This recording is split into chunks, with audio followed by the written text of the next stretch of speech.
نحمده ونستعینه ونستغفره ونؤمن به ونتوکل علیہ ونعوذ باللہ من شرور انفسنا ومن سیئات اعمالنا من یهد اللہ فلا مضل له ومن یضلل فلا ہادی له واشهد ان لا الہ الا اللہ وحدہ لا شریک له واشهد ان محمدا عبدہ ورسولہ اما بعد فان خیر الحدیث کتاب اللہ وخیر الہدی ہدی محمد صلی اللہ علیہ وسلم وشر الامور محدثاتها وکل محدثۃ بدعۃ وکل بدعۃ ضلالہ وکل ضلالۃ فی النار۔ اعوذ باللہ السمیع العلیم من الشیطان الرجیم من حمزہ ونفخہ ونفثہ۔ بسم اللہ الرحمن الرحیم۔ اللہم صلی علی محمد وعلی آل محمد کما صلیت علی ابراہیم وعلی آل ابراہیم انک حمید مجید۔ اللہم بارک علی محمد وعلی آل محمد کما بارکت علی ابراہیم وعلی آل ابراہیم انک حمید مجید۔ رب اشرح لی صدری ویسر لی امری واحلل عقدۃ من لسانی یفقہوا قولی رب زدنی علما۔ قال اللہ تبارک و تعالی یا ایہا الذین آمنوا ادخلوا فی السلم کافۃ ولا تتبعوا خطوات الشیطان انہ لکم عدو مبین۔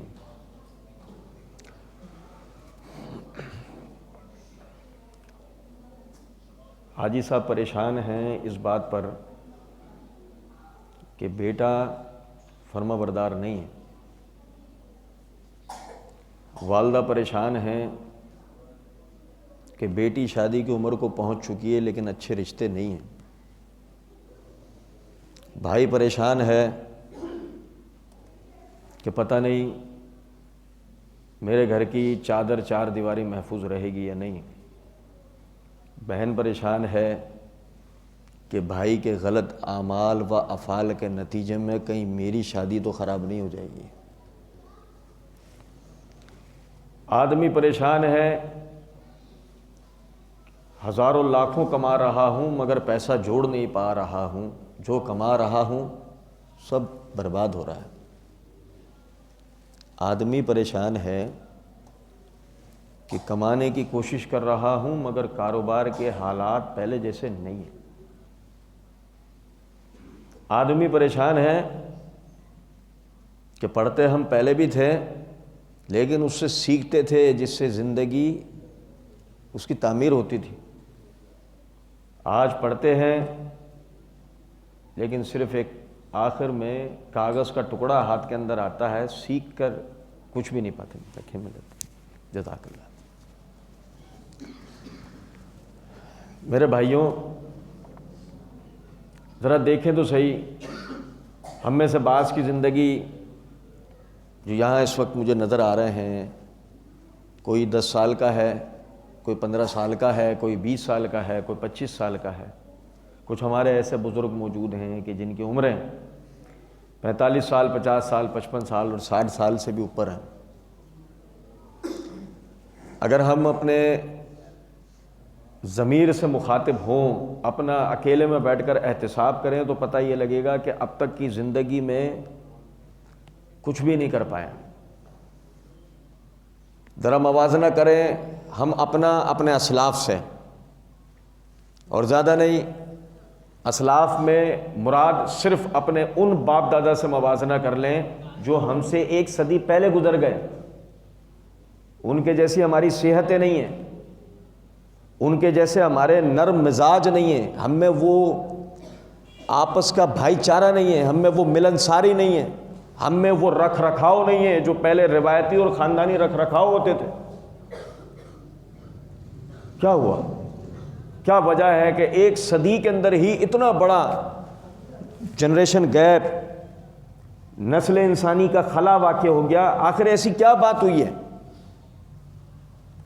اگر ہم توجہ کریں تو آج سے 100 سال پہلے کے ہمارے بزرگ تھے، ہمارے دادا پردادا، نانا پرنانا، ان میں اور ہم میں کیوں اتنا بڑا فرق ہے؟ تو جو چیز ہمیں سمجھ میں آتی ہے وہ یہ کہ وہ پھر بھی اپنی روایات کی پیروی کرتے تھے، ہم نے اٹھا کر ایک طرف رکھا اور ہم نے غیروں کی پیروی کرنا شروع کر دی، یورپ کی، امریکہ کی، مغربی دنیا کی، ہم نے اپنے لائف سٹائل کو چینج کر لیا، زندگی گزارنے کے طریقوں کو چینج کر لیا. ہمارا روایتی جو طریقہ تھا، چھوڑے دینی کی ہم بات ہی نہیں کر رہے، دین کی تو ہم بات ہی نہیں کر رہے کہ دینی طریقہ کیا تھا. جو ہمارا اپنا روایتی طریقہ تھا، ایک یعنی جو ہندوستان پاکستان کا جو طریقہ تھا ہمارا، تو وہ بھی طریقہ نہیں رہا. ہم نے تو اپنے لائف سٹائل کو چینج کر لیا، اپنے پہننے اوڑھنے کو، بولنے چالنے کو، کھانے پینے کو، اٹھنے بیٹھنے کو، صبح شام کے معمولات و معاملات کو. نتیجہ یہ دیکھ رہے ہیں ہم میں پہلے جیسی طاقت نہیں ہے، فیصلے کی قوت نہیں ہے، ہم میں پہلے جیسے رشتوں کی آپسی محبت نہیں ہے، ہمارے کام کاروبار پہلے کی طرح نہیں ہے، ہماری تعلیمی سرگرمیاں پہلے کی طرح نہیں ہیں، ہم میں وہ پہلے والی مضبوطی باقی نہیں رہی ہے. اچھا، اقراری ہم ہیں، اندر سے اس بات کو قبول ہم کر رہے ہیں، فکر لاحق ہے اس چیز کی، لیکن بس دن گزار رہے ہیں، دن پر دن گزار رہے ہیں. ہم نے سمجھوتے کر لیے ہیں اپنے زندگی گزارنے کے طریقے سے، اپنے رشتوں سے، اپنے کام کاروبار سے، اپنے تعلیمی سرگرمیوں سے. ہم نے ہر وہ چیز جس میں ہم ناکام ہوتے جا رہے ہیں، بجائے اس میں اب کامیابی کا طریقہ کیا ہے اور کس طرح کامیاب ہو، نہیں بلکہ ہم الٹا اپنی ناکامیوں سے سمجھوتے کر رہے ہیں. ٹھیک ہے، ٹھیک ہے، ہر چیز میں ٹھیک ہے، کوئی مسئلہ نہیں، ٹھیک ہے، کوئی مسئلہ نہیں. آپ دیکھیں، سمجھیں ذرا اس بات کو. اللہ رب العزت نے انسانوں کو تخلیق کیا ہے، ہمارا خالق اللہ ہے. ایک موبائل خریدنے جاتے ہیں نا، 25, 30, 50 ہزار روپے کا جب موبائل خریدتے ہیں، اس کا ڈبہ کھولتے ہیں تو پہلے سامنے موبائل نہیں ہوتا، پہلے سامنے اس کی بک ہوتی ہے، اس کی ڈائریکشن بک ہوتی ہے پہلے اوپر رکھی ہوئی کہ اس موبائل کو چلانا کیسے ہے. 25-50 ہزار کا موبائل لیا ہے، کوئی معمولی بات ہے؟ اس کے کئی فیچرز ہیں، اس کے کئی احتیاطی تدابیر ہیں، کئی چیزیں اس کے اندر. اگر وہ نہیں سیکھی ہیں ہم نے تو اس سے صحیح فائدہ ہم اٹھا ہی نہیں پائیں گے کہ اس موبائل کا حقیقی فائدہ ہمیں کیا ملے گا. 25-50 ہزار روپے خرچ کیے، پھر اگر ان ہدایات کو نہیں پڑھی ہوں گی تو اس موبائل کی احتیاط کس طرح کرنی ہے. 25-50 ہزار روپے کا موبائل لیا، خراب نہ ہو جائے، وقت سے پہلے ساتھ نہ چھوڑ دے. اوپر ہی بک رکھی ہوئی ہوتی ہے. اللہ تعالیٰ نے انسانوں کو تخلیق کیا، ان کے ساتھ کتاب بھیجی ہے. جیسے آپ ایک موبائل کو بنا رہے ہیں نا، اس کے ساتھ ایک کتاب بھیج رہے ہیں، ایسی اللہ نے انسانوں کو تخلیق کیا تو انسانوں کے ساتھ، اس پروڈکٹ کے ساتھ اللہ نے کتاب بھیجی ہے کہ اس مخلوق کو چلانا کیسے ہے. کون سی ایسی باتیں ہیں کہ جن سے اس مخلوق کے اندر کی حقیقی جو کمالات ہیں، حقیقی جو اس کے اندر کے اوصاف ہیں وہ باہر آئیں گے، اور وہ کون سی باتیں ہیں کہ جن سے اسے نقصان پہنچ سکتا ہے تو اس سے اس کو ابھی سے بچایا جا سکتا ہو تاکہ یہ دیر پا چلے، یہ وقت سے پہلے زنگ نہ کھا جائے، یہ وقت سے پہلے خراب نہ ہو جائے، یہ وقت سے پہلے ٹوٹ پھوٹ کا شکار نہ ہو جائے. ٹوٹ پھوٹ جسمانی ہوتی ہے، مسئلہ نہیں ہوتا. انسان وہ اشرف المخلوق ہے جس کی اگر جسمانی ٹوٹ پھوٹ ہو کوئی مسئلہ نہیں ہوتا، لیکن اگر اس کی دماغی، اس کی روحانی ٹوٹ پھوٹ ہو جائے تو پھر چاہیے کتنا ہی طاقتور کیوں نہ ہو، ذہنی جسمانی غلام بن کے اپنی زندگی بسر کرتا رہتا ہے. اس بات کو سمجھیں. سب سے پہلے تو ذہن بنائیں اس بات پہ، آپ اگر سمجھ رہے ہیں نا کہ آپ کچھ نہیں ہیں تو اللہ کے واسطے آپ اسے سمجھیں کہ آپ کی اولاد تو کچھ ہے. آپ یہ سمجھتے ہیں کہ چلو بھائی ہم نے تو اپنی زندگی کاٹ لی، جیسے گزارنی تھی ہم نے ختم کر لی اپنی زندگی. او بھائی ٹھیک ہے، مگر آپ کی اولاد کی زندگی کی بھی کوئی اہمیت ہے یا نہیں، یا اسے بھی ایسی زندگی کاٹنی ہوگی، گزارنی ہوگی. اپنے آپ سے انصاف کریں. تو اندر سے آپ کے جب آپ سوال پوچھیں گے، ضمیر سے جواب یہ آئے گا کہ جس اولاد کے لیے میں نے اپنا پیٹ کاٹا، اپنی جوانی لگائی، اپنا سب کچھ کیا، میں نے تکلیف اٹھائی، اسے تکلیف پہنچنے نہیں دی، میں نہیں چاہتا اب وہ مستقبل میں کسی قسم کی کوئی تکلیف اٹھائے. تو اگر ایسا ہے کہ آپ یہ چاہتے ہیں کہ وہ تکلیف نہ اٹھائے، کسی بھی قسم کی تکلیف نہ اٹھائے، تو اس کی تربیت کریں. اس کی تربیت ضروری ہے. اسے وہ باتیں سکھائیں جس سے اس کو فائدے ہوں، ان باتوں سے بچائیں جس سے اسے مستقبل میں نقصان.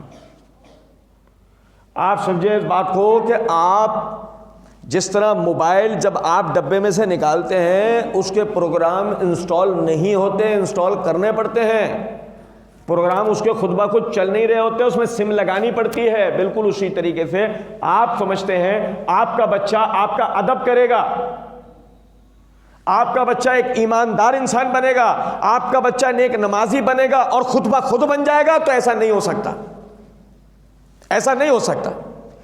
آپ اپنے بچے کو اس کی اپنی ثوابدید پر چھوڑ دیں اور یہ سمجھیں میں کما کے کھلا رہا ہوں، یہ بہت ہے۔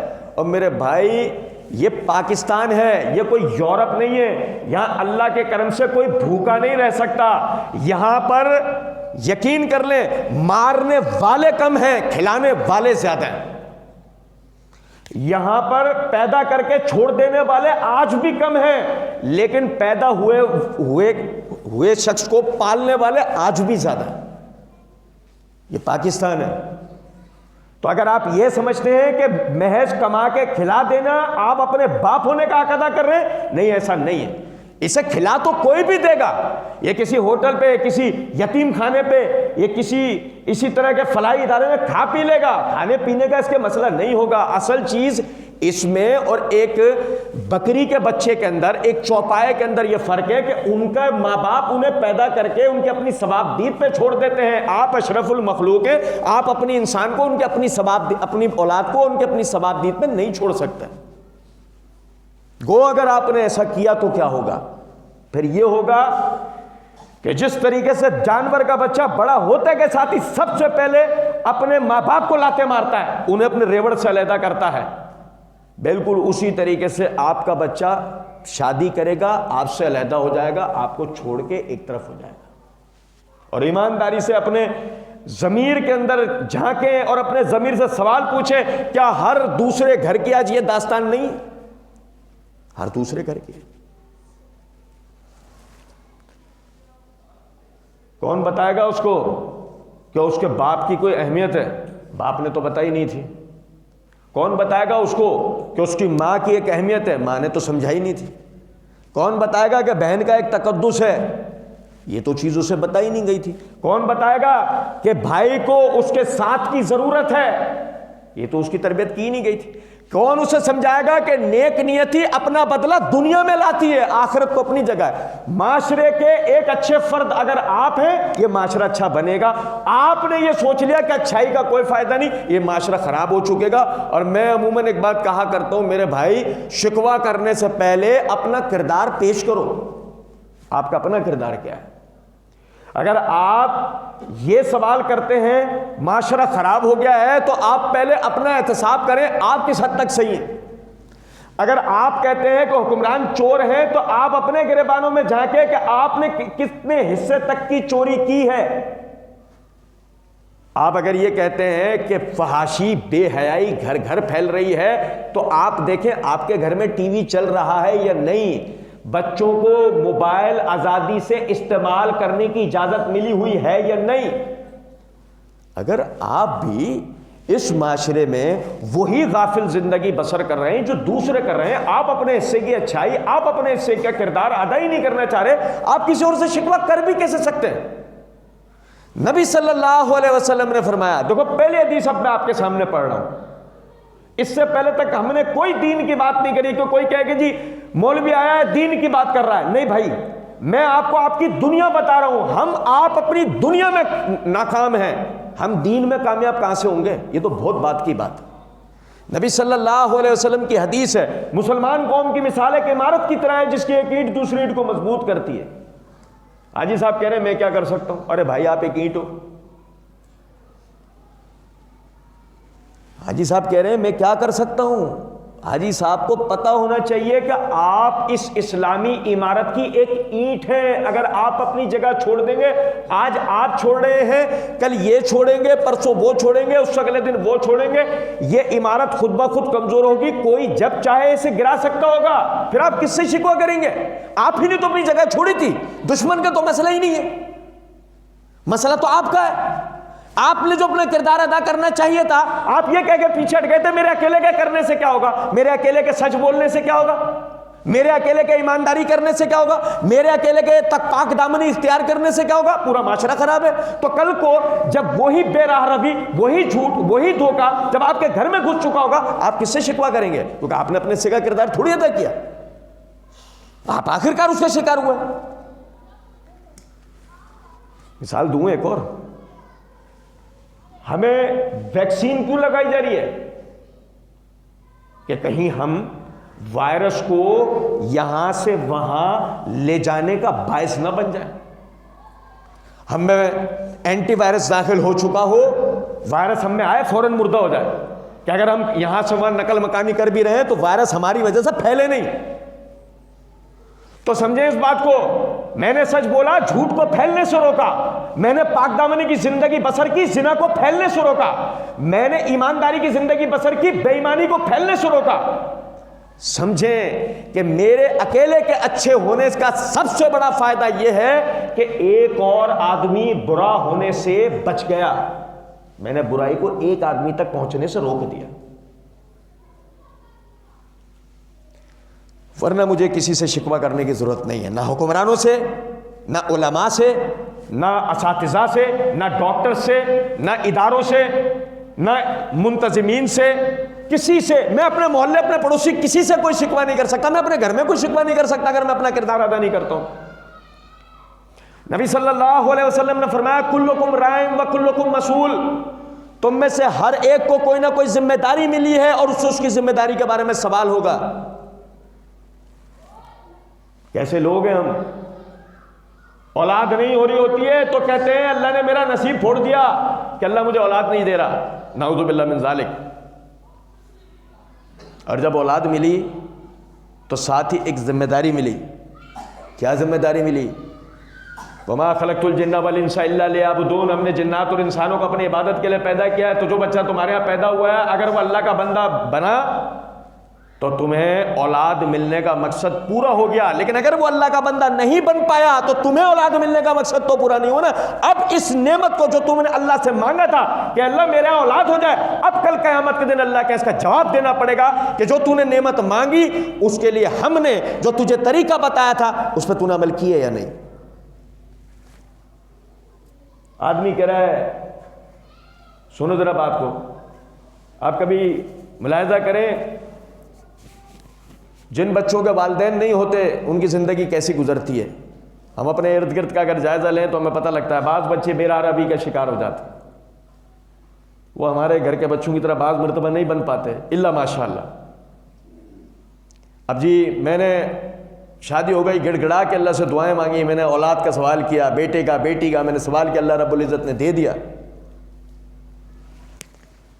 نبی صلی اللہ علیہ وسلم نے فرمایا 3 قسم کے لوگ ایسے ہیں کہ کل قیامت کے دن اللہ رب العزت نہ تو انہیں اپنی رحمت کے سائے تلے جگہ دے گا، نہ ہی ان سے کلام کرے گا۔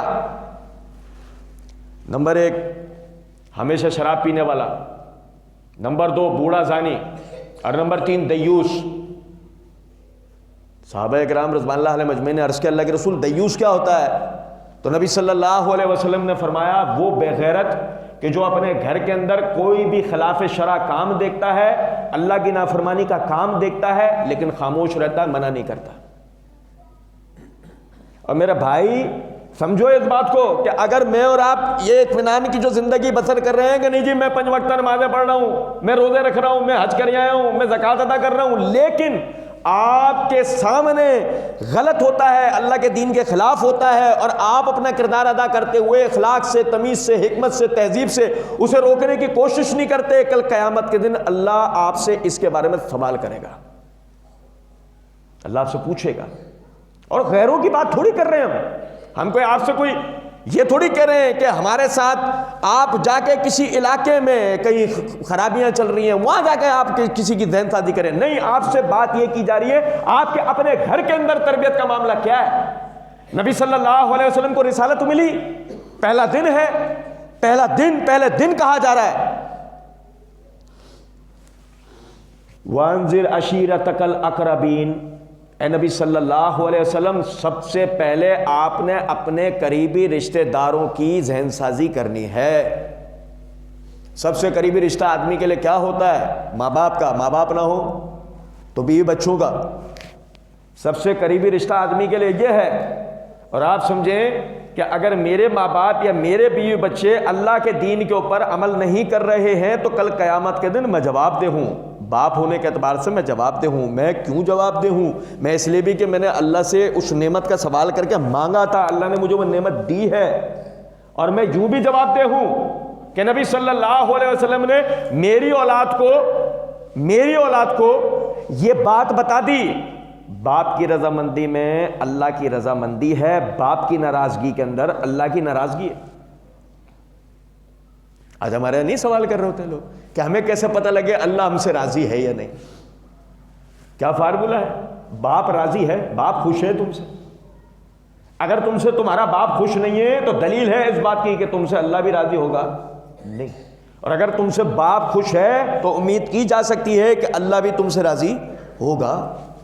اب بتاؤ, جب اولاد کو اس بات کی نصیحت دے دی گئی, تلقین کر دی گئی, ترغیب دلا دی گئی, اولاد نے اس کے اوپر ذہن بنایا اور وہ اپنے باپ کی فرما بردار بنی, وہ اپنے باپ کے لیے یعنی کہ احترام اور اکرام کرنے والی بنی. اب اگر باپ اس کی تربیت نہ کر سکے حلال و حرام پہ, جائز اور ناجائز پہ, گناہ اور ثواب پہ, دینداری اور بے دینی پہ, ثوابوں والی زندگی اور گناہوں والی زندگی کے اوپر, کہ بیٹا دنیا بھر کے غلط کام کر کے آ رہا ہے اور باپ اس کو سپورٹ دے رہا ہے, بیٹی دنیا بھر کے غلط کام کر رہی ہے, باپ اس کو سپورٹ کر رہا ہے, تو اب کل قیامت کے دن ہوگا, اللہ کی بارگاہ میں ہم کھڑے ہوں گے, اللہ ہم سے سوال کرے گا تجھے بتایا گیا تھا کہ یہ نعمت ایک ذمہ داری کے ساتھ ملی ہے, اس کے بارے میں تجھ سے سوال ہوگا. آپ کہیں گے ہاں, تو نے وہ ذمہ داری پوری کی, اسے اللہ کا بندہ بنایا؟ کہ اللہ نہیں. کہ اب اس کے حصے کے جتنے گناہ ہیں وہ تجھے دیے جائیں گے. کیوں؟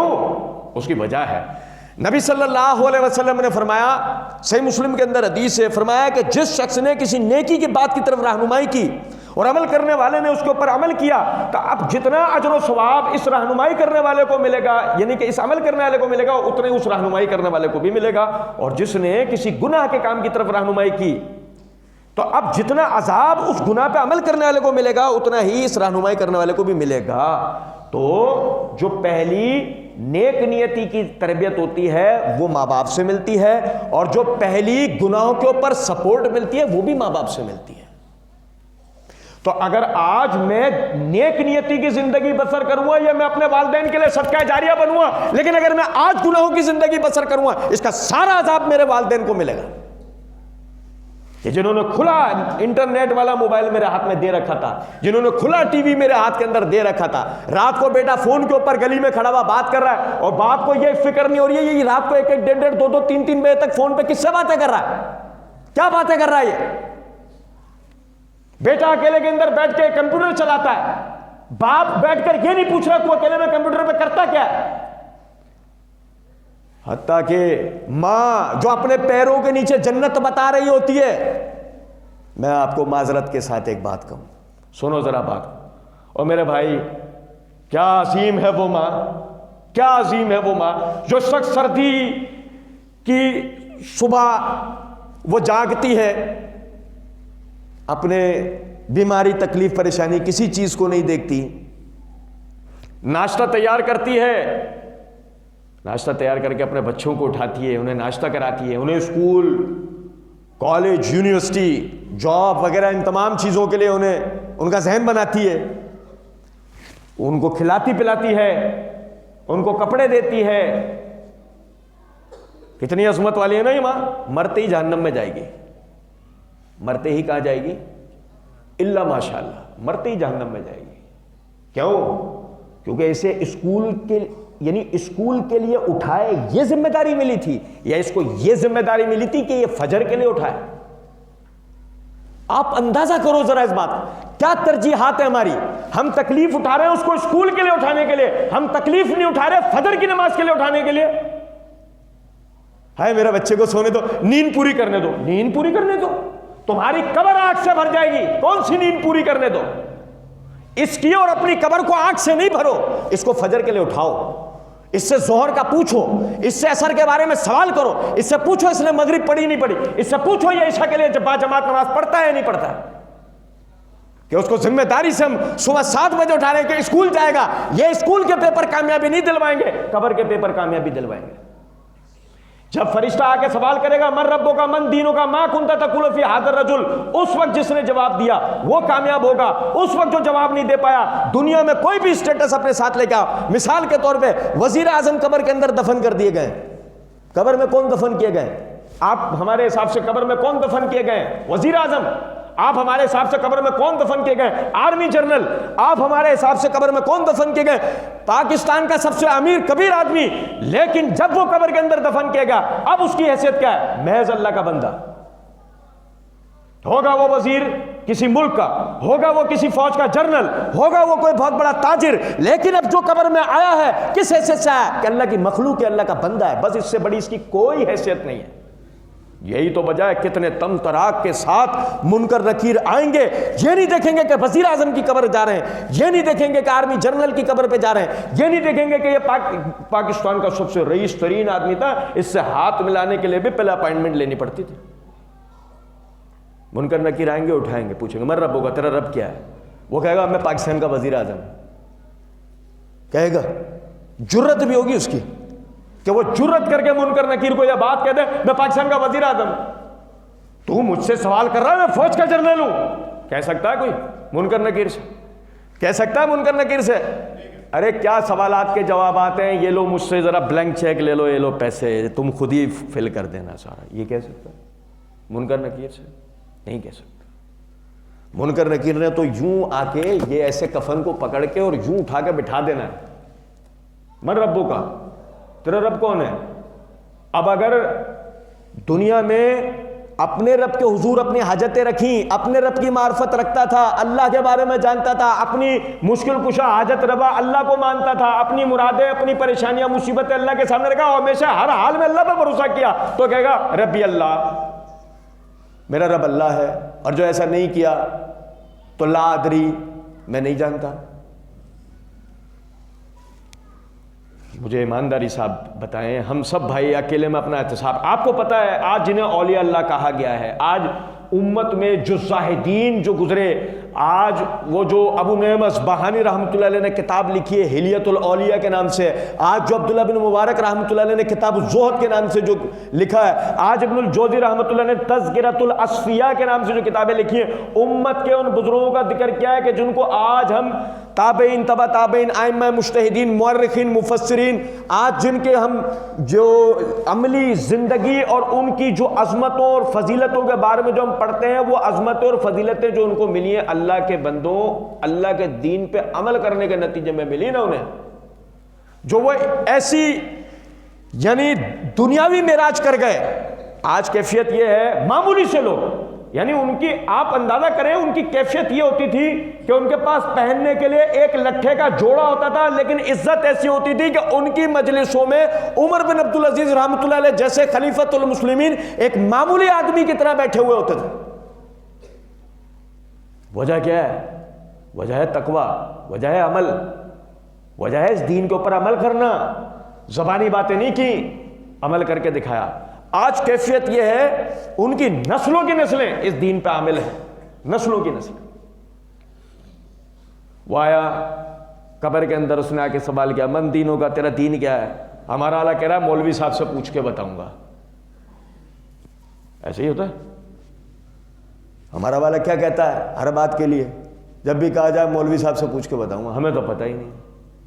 یار اندازہ کریں, منکر نکیر سے بولیں گے ہم یہ بات کہ مولوی صاحب سے پوچھ کے بتاتا ہوں, ہو سکتا ہے منکر نکیر جواب میں بولے مولوی صاحب کی قبر سے بھی پوچھ کے آ گئے ہم, اسے بھی نہیں پتا تھا, تو بتا. بات آ رہی ہے سمجھ میں؟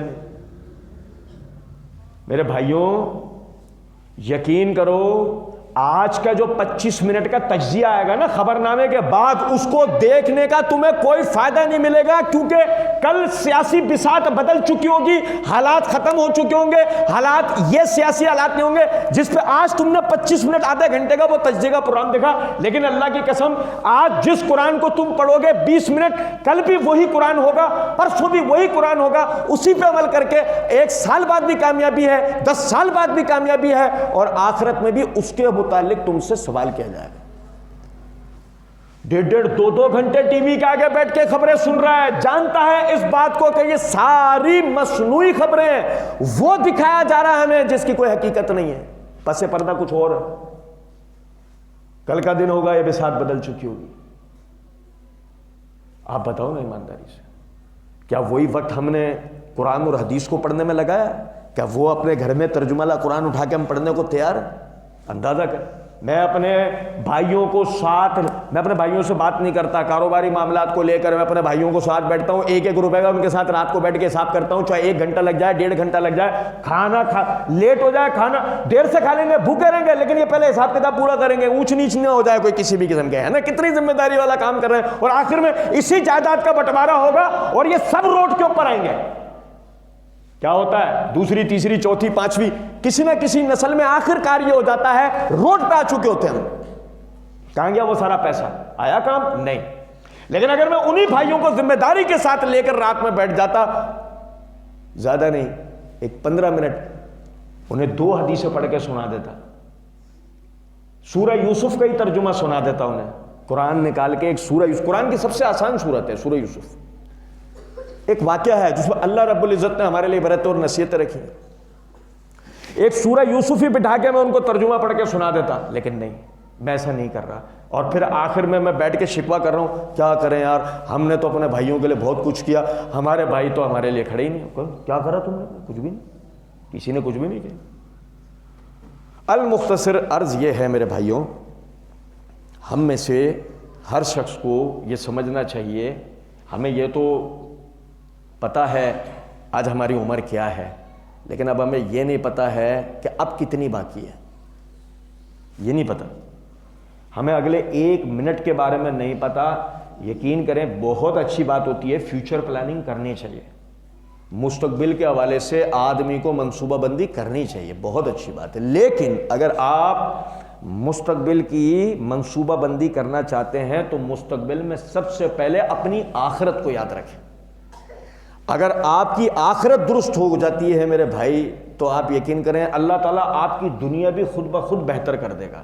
صحابہ کرام رضوان اللہ علیہ مجمعین ہمارے سامنے زندہ مثال ہیں، اللہ کی قسم وہ آپ ہماری طرح یونیورسٹیوں کے پڑھے ہوئے نہیں تھے، وہ ہماری طرح کسی لیبارٹریوں کے اندر انہوں نے ایجادات نہیں کی تھیں، ہماری آپ کی طرح ان کا انفراسٹرکچر نہیں تھا، ہماری آپ کی طرح ان کی کوئی منظم فوجیں نہیں تھیں، ہماری آپ کی طرح ان کو طب کے شعبے میں انہوں نے کمال نہیں کیا ہوا تھا، ہماری آپ کی طرح ان کے پاس کوئی یعنی ترقی پذیر بندرگاہیں نہیں تھیں، کوئی بڑے بڑے شاپنگ مالز نہیں تھے، ان کے پاس اس طرح کا کوئی سہولت نہیں تھی کہ جس طرح کی سہولتیں آج ہمیں حاصل ہیں، لیکن یقین کریں 3 براعظموں پہ وہ حکومت کر کے چلے گئے، ہم آج تک اسی مخمسے کا شکار ہیں، ووٹ بھی ڈالیں گے کہ نہیں، اور اس کا کوئی فائدہ بھی ہوگا یا نہیں، کبھی اسلامی حکومت آ پائے گی یا نہیں، ہم آج تک تو اس مخمسے کا شکار ہیں۔ وہ 3 براعظموں پہ حکومت کر گئے، 800 سالہ وہ عظمت والا دور کہ سکہ آپ کا چلتا ہے، بندرگاہ آپ کی ہے، زبان آپ کی چلتی ہے، لٹریچر آپ کا پڑھایا جاتا ہے، وہ 800 سالہ عظیم عظمتوں والا دور۔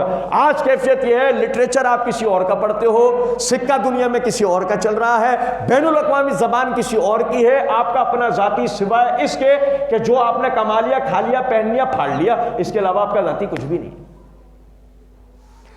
مجھے آپ کو اپنی حقیقی عظمت کو سمجھنا چاہیے، مسلمان ہونے میں جتنی بڑی عظمت ہے نا، اللہ کی قسم کسی چیز میں نہیں ہے، اللہ کا بندہ بننے میں جتنی بڑی عظمت ہے، خدا کی قسم ایک باپ، ایک ماں، ایک بھائی، ایک بہن بننے کے اندر وہ عظمت نہیں ہے۔ سب سے پہلے مسلمان ہونے کے اپنے آپ کو سمجھو کہ مسلمان، پھر سب سے پہلے اللہ کے بندہ بننے کی کوشش کرو، وہ تقویٰ اور پرہیزگاری اپنے اندر لے کے آؤ جو اللہ کو مجھے اور آپ سے مطلوب ہے، وہ تقویٰ اور پرہیزگاری ہم میں آ جائے، ہم اپنے ارد گرد کے لوگوں کی فکر کریں، زیادہ نہیں، کسی کی نہیں، صرف اپنی اولاد کی فکر کر لیں، صرف اپنے ماتحت جو بہن بھائی ہیں ان کی فکر کر لیں، صرف اپنے والدین کی قبر کی فکر کر لیں، اپنے ارد گرد کے لوگوں کی ذہن سازی شروع کریں۔ اللہ رب العزت توفیق دینے والا ہے، اللہ رب العزت سمجھنے اور عمل کرنے کی توفیق دے۔ وما علینا الا البلاغ۔